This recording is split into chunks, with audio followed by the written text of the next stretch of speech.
This month, the federal government awarded millions to Rhode Island for high-speed rail expansion. And tonight, we are learning more about how the state plans to spend that money. Eyewitness News reporter Nneka Nwosu joins us now from the South County Mobile Newsroom with details that are new at 5. Rhode Island will be getting $28 million to make some improvements here to Kingston Station, and we have the state of Florida to thank.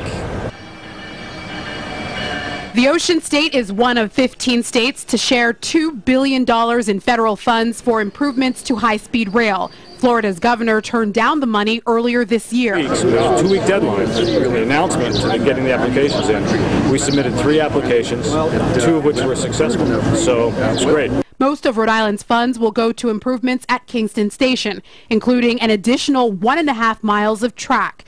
The extra track will allow high-speed Amtrak Acela trains to bypass regional trains. It allows not only greater performance of Amtrak's intercity service by providing an opportunity for the fast Acela trains to pass the slower intercity trains, that enables Amtrak to actually reduce their travel times between Boston and New York. The state's entire congressional delegation was in South Kingstown for the announcement, emphasizing the impact high-speed rail will have on the state's economy. Determine creating jobs immediately in these projects, but also what they're going to do to make us more competitive regionally.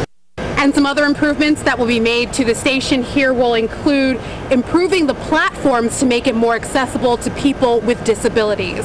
For the South County Mobile Newsroom, I'm Nneka Nwosu, Eyewitness News.